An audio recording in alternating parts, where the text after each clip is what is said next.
Olá a todos e sejam bem-vindos. Hoje estamos recebendo Fyodor Lukyanov, presidente do Presidium do Conselho de Política Externa e de Defesa. Ele também é o editor-chefe do renomado jornal Rússia em Assuntos Globais. E como muitos sabem, ele entrevista o presidente Putin todos os anos no clube de discussão Valdai. Então, seja bem-vindo de volta. É um prazer tê-lo novamente no programa. Muito obrigado pelo convite. Olá.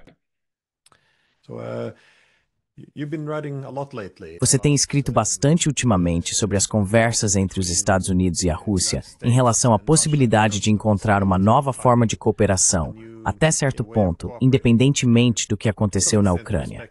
Novamente, Trump é um homem muito difícil de analisar. Imprevisível, eu diria. Ele oscila bastante e há muitas divisões dentro de sua administração. Dito isso, ele obviamente tem objetivos muito diferentes dos de seu antecessor. Então, como você está interpretando os comentários de Trump atualmente? Você acha que ainda é possível que os Estados Unidos e a Rússia cheguem a algum tipo de paz? E isso exige um acordo ou até mesmo a resolução da questão da Ucrânia?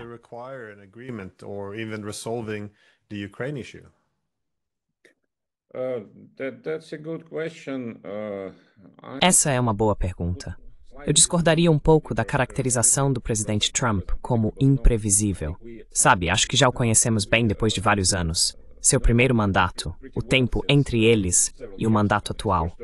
E podemos dizer que esse vai e vem, no caso dele, significa tática, enquanto seus objetivos e sua linha de atuação são extremamente consistentes. Ele nunca muda. Se você voltar às declarações dele feitas há 40 anos, 30 anos, 15 anos, a visão de mundo dele nunca mudou nem um pouco. Isso é realmente notável. Não se encontra muitas figuras políticas com esse histórico.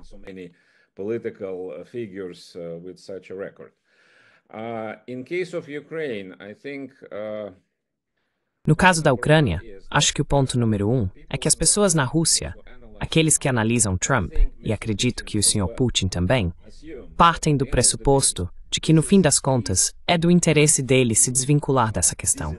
Não é porque eu acredito nele quando diz que está aterrorizado com o derramamento de sangue e quer parar a luta.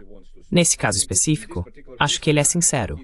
Mas isso é, por assim dizer, o entorno. E o verdadeiro desejo expresso por Trump e seu círculo mais próximo, não todos em sua equipe, mas seu círculo íntimo, se baseia na convicção de que a Ucrânia não tem nada a ver com os interesses nacionais vitais dos Estados Unidos e que os Estados Unidos deveriam parar de participar disso, de uma forma ou de outra.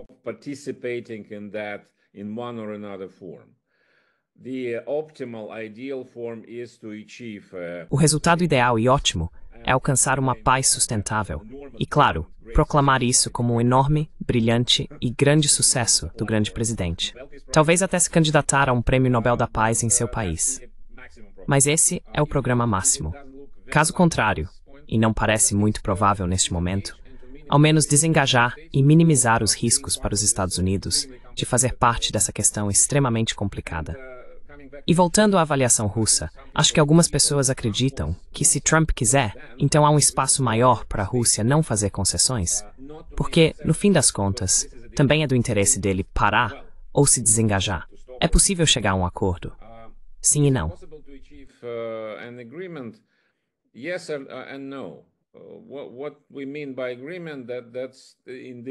O que queremos dizer com acordo, nesses dias e nesse ambiente internacional, é muito incerto como seria um acordo real, como um acordo real poderia ser. Uma coisa é bastante óbvia. Quando todo o processo começou, quero dizer, a ligação telefônica de Trump para Putin, depois a primeira reunião em Riyadh e algumas outras reuniões em nível técnico, tanto autoridades russas quanto americanas disseram, ok, temos essa questão da Ucrânia, mas temos muitos outros problemas entre a Rússia e os Estados Unidos que precisam ser resolvidos. E podemos fazer isso em paralelo. Vamos olhar para as questões mais fáceis, como, por exemplo, a normalização do funcionamento das embaixadas em Moscou e em Washington.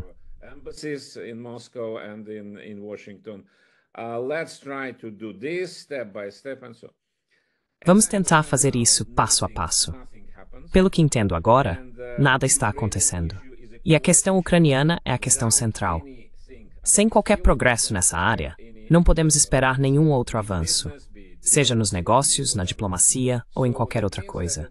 Então isso significa que, no fim das contas, voltamos a esse processo que vemos atualmente. Negociações, ou se preferir, encontros entre russos e ucranianos em Istambul. E todos, inclusive Trump, acho que Trump não quer romper com a Rússia. Ele quer muito manter contato. Mas é claro que em determinado momento, ele pode concluir que Putin, ou os russos, ou ambos os lados, estão usando-o para alcançar seus objetivos. E então ele pode ficar decepcionado.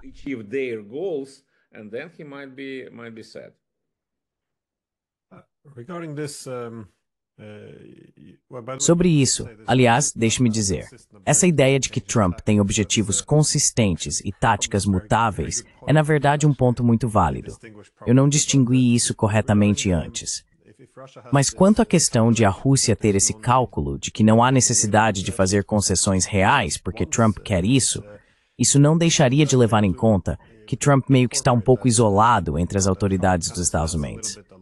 Vai ser muito difícil para ele vender qualquer acordo para o próprio povo. Mas também, se a Ucrânia é, como você disse, e eu concordo plenamente, a questão central, é muito difícil avançar antes que isso seja resolvido. O que é necessário agora?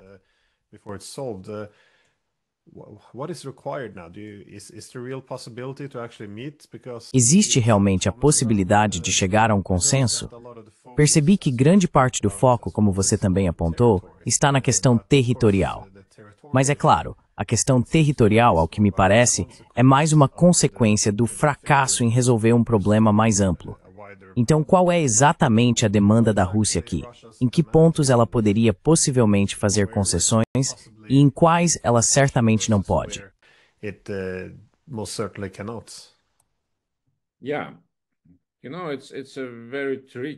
Sim, sabe, é um quadro muito complicado. E infelizmente dos dois lados aqui também, mas ainda mais no Ocidente e claro na Ucrânia, as pessoas tentam simplificar o processo. E é compreensível. Eu entendo muito bem, porque para ser franco, muitos estão cansados disso e querem ver algum tipo de esperança. Mas infelizmente a simplificação nesse momento não funciona. O que quero dizer? Você diz, você pergunta, e muitas pessoas perguntam, que tipo de concessões a Rússia estaria disposta a fazer? Do meu ponto de vista, which pode estar incorreto, porque não conhecemos o quadro completo, e o quadro completo, para ser franco, está na verdade na mente de uma pessoa em particular. To be frank, in one particular mind. So, the current stage is not about Então, o estágio atual não diz respeito à substância das negociações. Devemos separar a substância de procedimento. Pode parecer um pouco estranho e louco, mas não é. Porque neste momento estamos em um jogo diplomático clássico. Um jogo diplomático de alto risco. Um jogo de nervos. Qual será o formato das futuras negociações substanciais, que virão em algum momento, mas ainda não? Se você acompanhar os acontecimentos das últimas semanas, começando aproximadamente no início de maio, pode ver que o lado ucraniano e os europeus que apoiaram e apoiam a Ucrânia tentaram o tempo todo impor sua visão, o que deveria ser feito, como o procedimento deveria ser.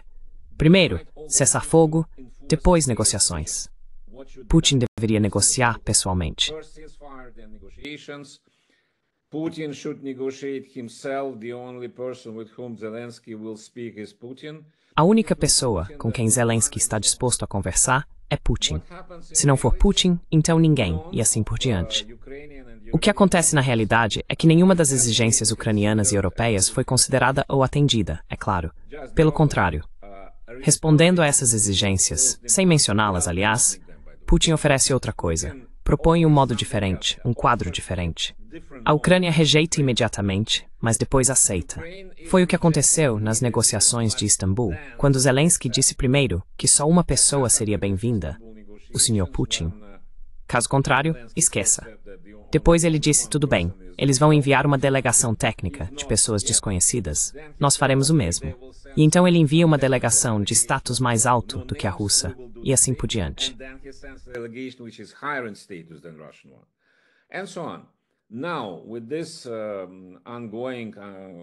Agora, com essa próxima reunião em Istambul, não sabemos se ela realmente vai acontecer ou não, mas parece que pode ser na segunda-feira, 2 de junho. A alegação inicial da Ucrânia era que não haveria reunião sem um memorando entregue previamente. A Rússia disse não, e parece que a reunião vai acontecer de qualquer forma.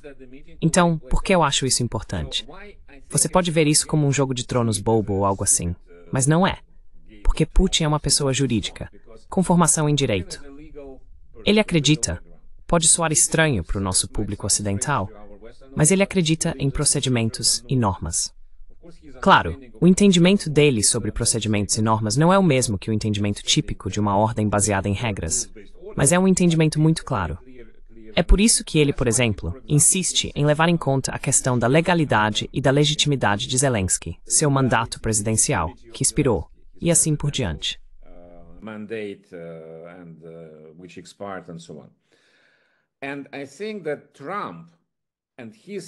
E eu acho que Trump e sua equipe, incluindo até pessoas que não são nem um pouco favoráveis à posição russa, como General Kellogg ou Marco Rubio, estão na verdade pressionando a Ucrânia a aceitar o modelo russo, porque entendem que a única maneira de continuar é aceitá-lo. Se a Ucrânia tentar impor seus próprios termos, simplesmente fracassará e a Rússia deixará de participar. Por que isso é importante? Porque acredito que, nesta situação específica, quando ambos os lados estão se movimentando antes que algo substancial aconteça, é muito importante observar que tipo de modelo será aplicado, no fim das contas, a essas negociações. Mais uma vez, os americanos parecem acreditar que qualquer tipo de processo é melhor do que nenhum processo.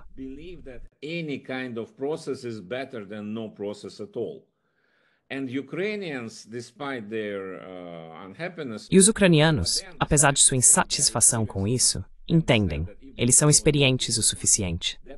Eles entendem que, se seguirem o Conselho Europeu, sua situação vai piorar cada vez mais. Se seguirem o Conselho Americano, talvez tenham uma chance de que Trump e a equipe americana os ajudem a alcançar alguns objetivos. E voltando à questão das concessões russas, novamente Trump é consistente, mas Putin também é muito consistente. E se você desconsiderar muitas nuances e muitas declarações retóricas e detalhes, na verdade, a posição russa nunca mudou desde o início, desde o jogo diplomático pré-guerra, que começou no final de 2021. Putin disse repetidamente aos ucranianos e ao Ocidente que eles têm um certo pacote de critérios e exigências.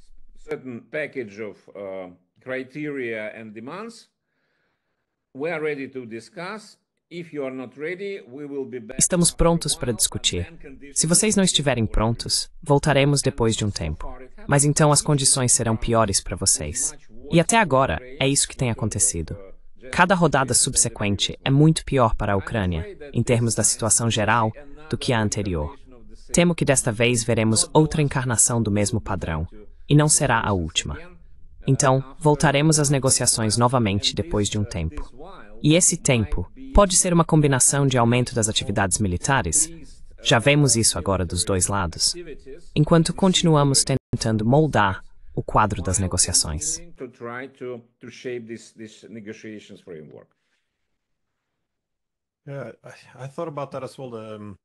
Também pensei nisso. A abordagem americana é o pragmatismo.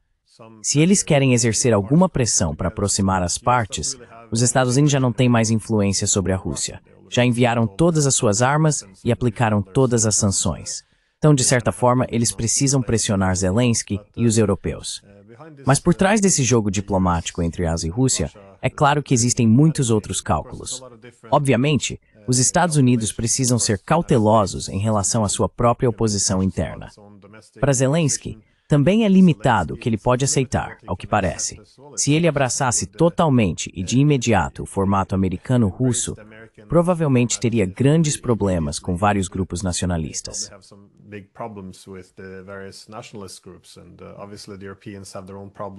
E, obviamente, os europeus têm seus próprios problemas. Você sabe, neste continente, todos os líderes têm dito: a Rússia quer restaurar a União Soviética, Putin é Hitler, todas essas coisas. Então eles meio que se colocaram em uma situação em que é impossível até mesmo conversar com Moscou. É uma situação muito difícil. Mas parece, se você estiver certo, que os americanos e os russos conseguem concordar com o formato e, gradualmente, trazer os ucranianos para o processo. E quanto aos europeus, isso ainda importa? Ou você acha que Moscou e Washington já concordaram, mais ou menos, que a Europa não precisa mais fazer parte de nada?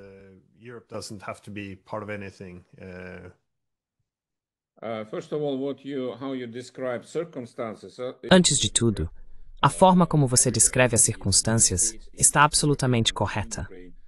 Em todos os lugares, seja nos Estados Unidos, em diferentes países europeus ou na Ucrânia, existem situações domésticas específicas que impõem limitações claras ao que os políticos podem ou não podem fazer.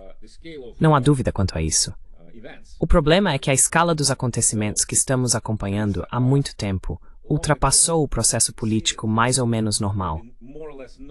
E isso foi resultado de muitos fatores, começando pela decisão muito ousada e significativa da Rússia de lançar essa operação, seguida pela decisão igualmente grande do Ocidente de tentar derrotar a Rússia no campo de batalha.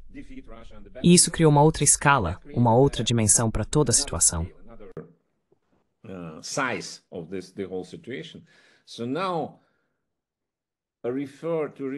Então agora, ao se referir a situações domésticas específicas, isso é importante para a compreensão, mas receio que não seja a questão principal que vai guiar pelo menos o lado russo, especialmente dado o fato de que, infelizmente, a Rússia tem uma experiência extensa do passado, quando, em diferentes ocasiões, foi convencida a levar em conta situações domésticas de outros países. Seja, não sei, os Estados Unidos, Alemanha, França ou qualquer outro. E fez isso, inclusive o Putin, que fez isso algumas vezes. Ele tentou acomodar as necessidades e pedidos dos parceiros, e isso nunca compensou, nunca trouxe retorno.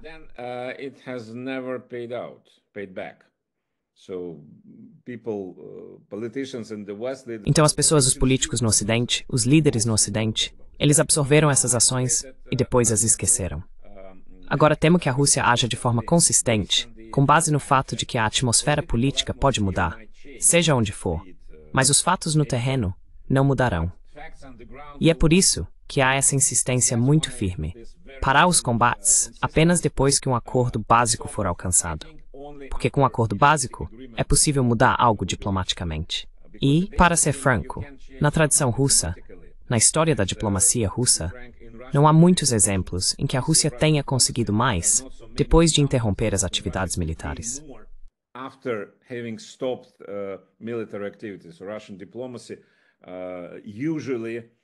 A diplomacia russa geralmente teve que defender e talvez recuar um pouco em relação ao que as forças militares conquistaram. É por isso que acho que Putin será paciente e consistente no que está fazendo, claro, observando muito de perto o que está acontecendo. Desculpe, vou falar da Europa imediatamente, mas olhe para a dinâmica da posição americana. O general Kellogg, que talvez seja a pessoa menos simpática à Rússia no círculo de Trump, disse há 2 dias, em uma entrevista, que sim, entendemos que a ampliação, a expansão da OTAN é uma ameaça à segurança russa. Eles são justos, eles estão certos. Então podemos parar com isso. Poderíamos imaginar uma declaração dessas há meio ano, para não falar de 5 anos atrás?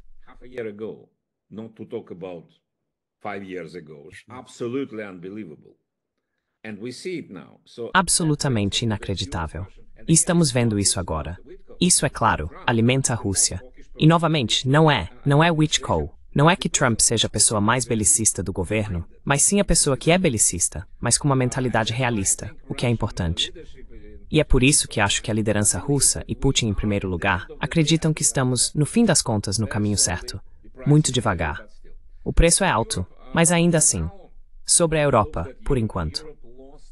Parece que a Europa perdeu o rumo, porque é muito difícil entender qual é o objetivo da Europa. As declarações feitas por diferentes líderes são muito controversas e contraditórias. Merz diz uma coisa, um membro do governo dele nega, depois Merz se corrige, e assim por diante. A tática de Macron tem sido assim desde o início, e o chanceler anterior da Alemanha era diferente.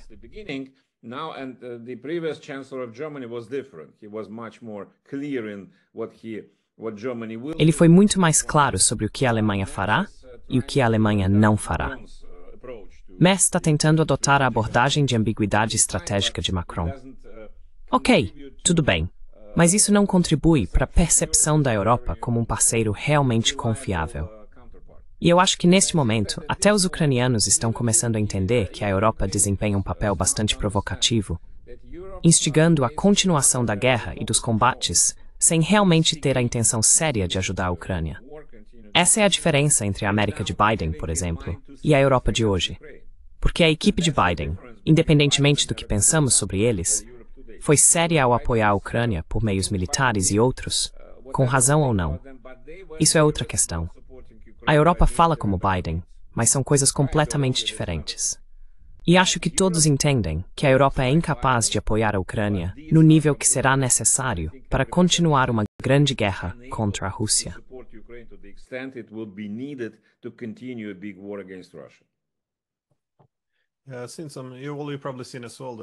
Sim, eu vi algumas bem, você provavelmente também viu. Declarações notáveis, não só vindas de pessoas como o Arestovich, que agora é abertamente crítico do Zelensky, mas até mesmo da ex-candidata presidencial pró-OTAN, Yulia Tymoshenko, que agora está basicamente acusando os alemães de usarem os ucranianos como carne de canhão, sabe, apenas para enfraquecer a Rússia. Então parece que isso também está acontecendo dentro da Ucrânia. Mas eu acho que as pressões internas nos Estados Unidos, na Europa e na Ucrânia são evidentes. Fico curioso, existem pressões semelhantes dentro da Rússia sobre o presidente Putin?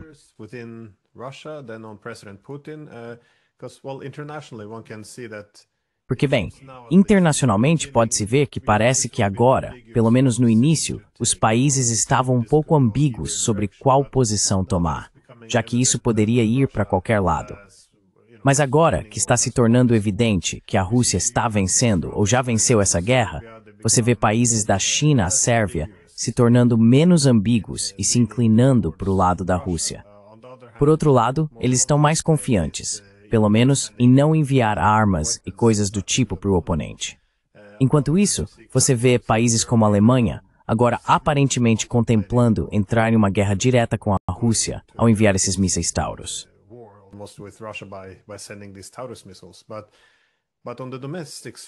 Mas especialmente no âmbito doméstico, existe alguma pressão? Quero dizer, imagino que haja muitas pessoas que querem o fim da guerra. Por outro lado, pode haver muitas pessoas que ficariam muito relutantes em aceitar concessões excessivas. Novamente, como você disse, depois de todo o sofrimento que a Rússia também enfrentou, ela não vai ceder demais em um acordo que não necessariamente coloque um fim definitivo à guerra, mas que poderia ser outro acordo de Minsk. De onde vem a pressão sobre Putin, se é que existe alguma pressão?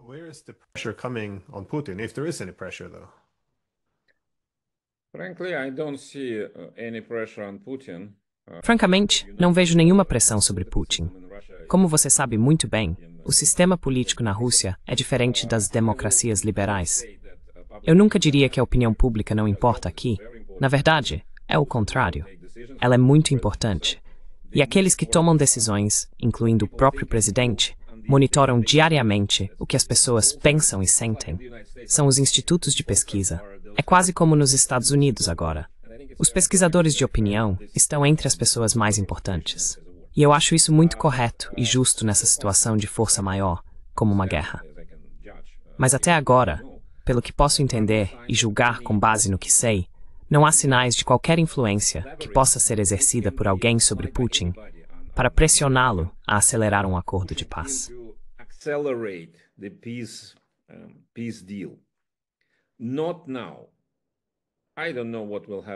Agora não. Eu não sei o que vai acontecer daqui a meio ano ou daqui a um ano, porque a situação está mudando. Todo mundo entende, inclusive o presidente, que a economia russa é robusta, mas as sanções funcionam. As sanções, é claro, criam problemas para a economia. E os gastos militares, que contribuem para um crescimento significativo e para o sucesso de certos setores da economia, têm um lado negativo, obviamente. E mais cedo ou mais tarde, a Rússia vai precisar lidar com problemas econômicos. Não há dúvida quanto a isso. Mas agora não. Então, neste momento, e este momento é claramente decisivo, eu acho que tanto a consolidação política quanto a econômica da Rússia são suficientes para mantê-la funcionando, sem a necessidade de tomar decisões abruptas, inesperadas ou que mudem o jogo.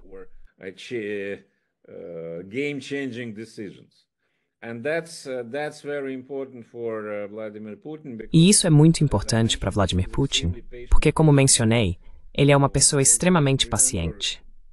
Lembro da reação de toda a plateia no Clube de Discussão Valdai em outubro de 2022, quando a situação militar para a Rússia estava, para dizer o mínimo, muito ruim em Kharkov, na região de Kherson, e assim por diante. E claro, quando ele se encontrou com essa plateia, as pessoas queriam muito ver como ele se sentia. Ele estava absolutamente calmo, relaxado e, na verdade, muito positivo, o que chocou muita gente. E eu, como alguém que estava próximo de Putin no palco, recebi muitas perguntas. Você não acha que ele está simplesmente desconectado da realidade? Que ele não sabe o que está acontecendo? Não, esse não era o caso.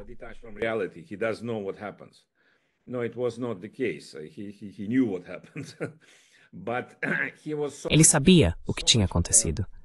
Mas ele estava tão comprometido com a ideia de que o que a Rússia e ele próprio estavam fazendo era historicamente correto, que tinha absoluta certeza de que essa fase ruim seria substituída por uma fase melhor. E agora, 3 anos depois, vemos que ele estava certo. E isso certamente o leva à conclusão de que paciência e resiliência são as melhores políticas hoje. Não vejo isso do outro lado, porque tanto Trump quanto os ucranianos estão realmente impacientes. Eles esperam concluir isso em breve, e veremos o que vai acontecer.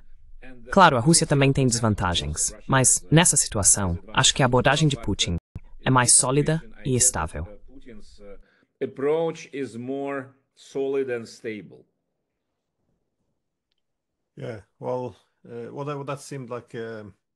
Bem, essa parece ser uma pergunta que também surge na sociedade russa. Por que não terminar logo? Mas acho que essa abordagem lenta e constante, como você disse, tem funcionado, então.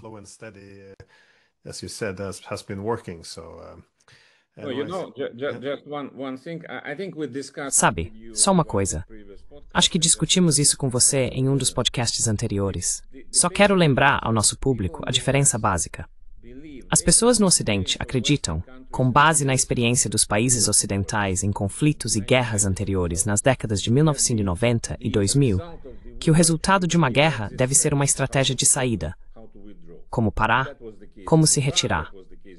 Foi assim no Iraque, foi assim no Afeganistão e assim por diante. Para o bem ou para o mal, o Estado russo, a posição de Putin, não é essa. Não se trata de como terminar, trata-se de como vencer. Politicamente, militarmente. E essa é uma abordagem completamente diferente, devo dizer.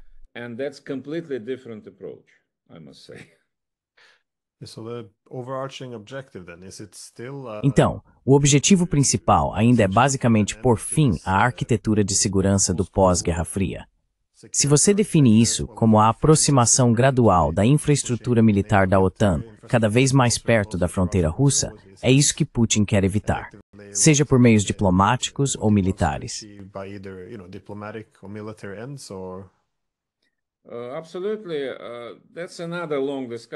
Com certeza. Esse é outro debate longo. Se o sucesso nessa guerra, ou uma vitória sobre a Ucrânia, vamos supor que isso possa acontecer, finalmente resolverá a questão da segurança europeia. Eu não tenho certeza. Mas, sem dúvida, isso é visto como um elemento crucial. E a questão ucraniana é considerada o aspecto mais vital da segurança imediata da Rússia. Talvez não de toda a arquitetura de segurança na Europa, mas pelo menos para reduzir profundamente os riscos para a segurança russa. Riscos que estão associados à adesão da Ucrânia a alianças lideradas pelos Estados Unidos. Não necessariamente a OTAN, pode ser outra coisa. Mas se o maior objetivo é alcançável, isso é uma questão de debate. Mas talvez o objetivo mais realista.